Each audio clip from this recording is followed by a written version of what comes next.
Hello my dear friends, you're in the Military Summary channel. In this short video we're going to discuss the most important updates that took place during the previous night. First we're going to start with Robotina. Today, during the previous night, we got a lot of very interesting geolocated videos, and probably the most important ones is the artillery and bombings with all types of weapons the Russians have the central part of the settlement. The Russian sources are saying that on this video we could see the results of working of TOS flamethrower system when the Ukrainians tried to bomb the central part, where according to the Russian intelligence the biggest part of Ukrainian forces is concentrated. Furthermore, when talking about the Ukrainians, we got a very interesting video on how they were trying to develop their bridgehead in the southern part of Robotina, which confirms that the Ukrainians do have control over the southern part, or at least few buildings and few streets in this area. On this video you can see how the Ukrainian Bradley entered the settlement, bypassed almost the entire city, and after that he landed the troopers and infantry in the southern part of the settlement, which confirms that there are Ukrainian soldiers on this side of the settlement. The Russians, as you can see, were trying to bomb, to attack and to destroy that Bradley and to hit the Ukrainian manpower that located in the southern part. And after the Bradley landed the troopers, Bradley took a decision to leave the settlement and successfully left Robotina. So this is the video that was geolocated. If we increase the number of dates, let's say from the 20th of August, we see that this is not the first video from this area. Few days ago there was another video, and according to that video the Ukrainians even further to the south managed to capture Russian positions and to capture a few Russian soldiers in this area. So basically, as I understand, currently we have at least two geolocated videos from the same direction, which means that as a result of fierce clashes in this area, the Ukrainians during the previous week managed to develop their bridgehead to the south, and currently the Ukrainians control something like this in the southern part of Robotina. The main Russian positions in this area are located further to the south along this area, along these forest lines, along this forest line, and along these forest lines. And basically this is the main purpose of the Ukrainians, to get this defense belt, to force the Russians to step back, and as soon as the Ukrainians are able to capture these forest lines, we can start talking about the end of the Battle of Robotina. But yet the Ukrainians haven't managed to get further, and the main reason of that is the bombings of the Ukrainians in the central part. Basically the Ukrainians don't have possibility to increase their critical mass, to collect the critical mass, because the Russians are bombing this area heavily and there are no places where the Ukrainians can hide. Furthermore, the Ukrainians still use almost the same ways, same roads to supply and support their forces in the settlement. They're dropping and moving their forces, they're sending their reinforcement using this supply road. And today we got another video geolocation confirmation how the Ukrainians were trying to redeploy some forces, some reinforcements inside the settlement. And as a result of artillery strike, another Ukrainian Bradley was destroyed. But according to this video, just the Bradley was destroyed, and the Ukrainian infantry managed to land, to get off the Bradley and start running away in direction of the trenches that were located along the forest line and along the road that the Bradley was passing by a few minutes ago. So as you can see, most of the Ukrainian infantry survived. So if we increase the number of dates, let's say from the 20th of August one more time, it will give us a better understanding of the situation. As you can see, according to this video, the Ukrainians still use just one road to supply and support their forces in the settlement. This is the main road. And the main Ukrainian positions, the main area where the Ukrainians try to accumulate their forces is the triangle that connects the central part of Robotina and the northern part of Robotina. The Russians during the previous weeks and during the previous days published significant number of videos how they were bombing and shelling the central part using the TOS flamethrower systems, artillery systems. Furthermore, a little bit to the north, there were also a lot of geolocated videos how the Russians were using the missiles and reactive missiles to bomb and attack the Ukrainians.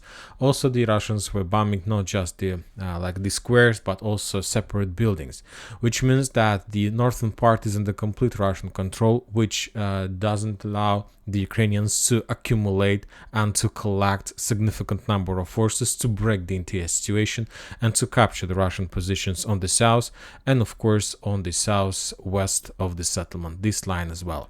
So the battle for Robotina continues. We'll see whether the Ukrainians are able to do something today or not.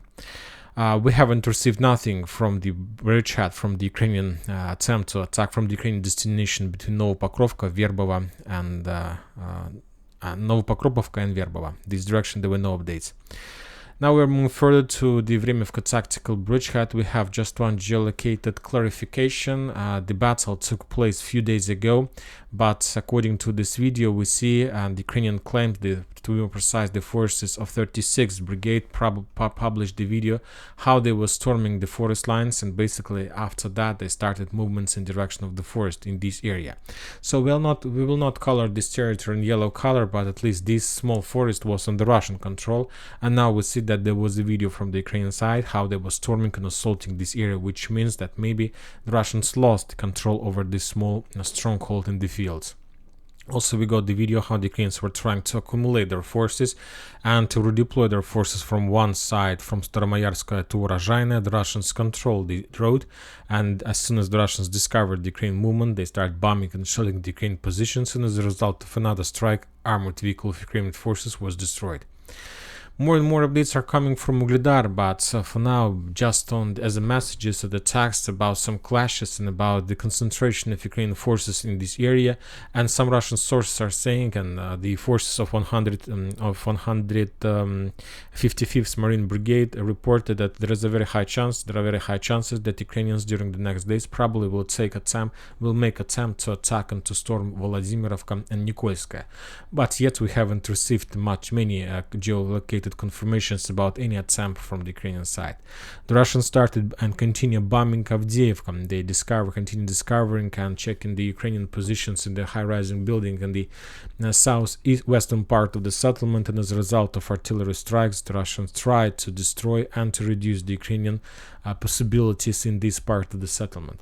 Very interesting updates are coming from Klishchiivka. We need to pay attention to this because during the previous weeks, the Russians reported probably 3 or 4 or 5 times that as a result of counteroffensive, the Russians managed to return control over the entire settlement. But recently, just yesterday, the 26th of August, the Ukrainian sources published, to be more precise, the Lut Battalion, the Lut Brigade published the video of the storming process of this part of the settlement.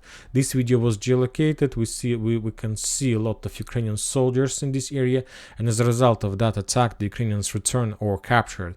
It's very difficult to understand when exactly did that happen, on the 26th, on the 25th, or probably on the 15th of August. The author didn't provide us any dates regarding that operation, but when talking about the Russians, we got another video from the Russian side, the work of the Russian sniper in this part of Klishchiivka. This video is also very fresh, was published just this night, which probably can mean that the Russians have control over this part. So we will not change the color of the Klishchiivka of the settlement, but anyway we need to pay attention to this area because probably, and there are very high chances that as a result of small offensive operation that Ukrainians made during the next few days, previous days, managed to get inside the Klishchiivka from the hills on the hills on the west of Klishchiivka and to capture these 2 streets. We will follow the situation. If we get another geolocated confirmation, we will update the map accordingly. We haven't received nothing from Kupiansk-Liman, and we got just few updates from Solidar. The Ukrainians continue bombing and attacking the Russian positions in the area. Currently, the Ukrainians don't have neither the critical mass or manpower or artillery superiority to start attacking, and also the Russians who do have a lot of armored vehicles, a lot of high-rising buildings in this part of Solidar, which reduce any possibilities from the Ukrainian side to attack successfully complete offensive operation from the north. And if the Ukrainians want to attack first, they need to reduce almost every single building. So probably this is exactly what the Ukrainians are trying to implement, to destroy the buildings on the northern part. Maybe after that they will use the force of 30th Mechanized Brigade to continue offensive operation.